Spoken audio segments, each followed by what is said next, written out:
Bismillahirrahmanirrahim. Assalamualaikum warahmatullahi wabarakatuh. Alhamdulillahirabbil alamin. Salam sejahtera bagi kita semua. Perkenalkan, nama saya Zainal Abidin dari kelas T2 dan pada kali ini saya akan mempresentasikan mengenai salah satu bahan bakar energi terbarukan, yaitu adalah biomasa. Adapun 4 pokok pembahasan pada persentase kali ini, yaitu pertama mengenai pengertian biomasa, yang kedua adalah sumber energi biomasa, yang ketiga adalah saya mengambil contoh pada penggunaan biomasa, yaitu PLTBM, dan saya akan menjelaskan mengenai cara kerja PLTBM tersebut, dan yang terakhir adalah kekurangan serta kelebihan dari penggunaan biomasa ini. Pembahasan pertama mengenai pengertian. Biomasa adalah istilah yang digunakan untuk menyebut semua senyawa organik yang berasal dari tanaman budidaya, alga, dan sampah organik. Biomasa dapat dijadikan sumber energi alternatif dengan bahan baku yang dapat terbarukan. Adapun beberapa sumber-sumber energi biomasa, yang itu pertama limbah pertanian. Bahan baku yang berasal dari limbah pertanian yaitu seperti jerami, ampas tebu, kotoran unggas, dan ternak lainnya. Biogas. Biasanya sumber energi ini diproduksi dari bahan organik seperti material tanaman, kotoran manusia, pupuk kandang, dan lain-lain. Yang ketiga adalah tanaman energi. Tumbuhan tertentu yang berpotensi menghasilkan energi dikembangkan dalam skala besar dan ditanam secara komersil. Beberapa jenis tanaman sumber energi adalah kedelai, jerami, jagung, dan gandum. Sedangkan produk yang dihasilkan dari tanaman energi tersebut yaitu adalah berupa etanol, butanol, metanol, propanol, dan biodiesel. Dan yang terakhir adalah kayu. Bahan bakar ini paling populer di seluruh dunia. Kayu merupakan bentuk paling sederhana dari biomasa.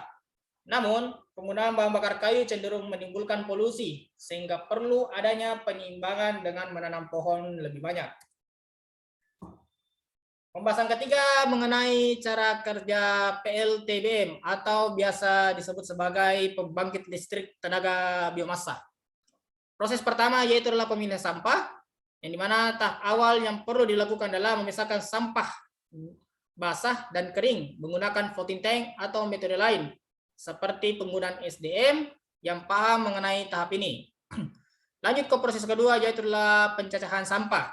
Setelah dipilah, sampah dicacah agar ukurannya sama.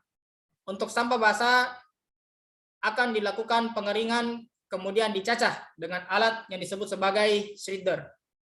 Proses ketiga adalah proses pembakaran. Sampah selanjutnya dimasukkan ke dalam tangki reaktor gasifer. Suhu pada proses pembakaran awal adalah 100 derajat Celcius hingga 200 derajat Celcius. Pada proses pembakaran selanjutnya, limbah dimasukkan ke dalam pirolisa. Bersuhu 200 sampai 500 derajat Celcius. Limbah hasil pembakaran akan menghasilkan gas yang mengandung karbon monoksida, karbon dioksida, metana, hidrogen. Selanjutnya dilakukan oksidasi yang menghasilkan gas CO dan energi panas. Suhu yang digunakan pada proses ini yaitu adalah 1200 hingga 1400 derajat Celcius. Lalu setelah dilakukan proses pembakaran, panas yang digunakan untuk memanaskan boiler yang berasal dari proses pembakaran tersebut.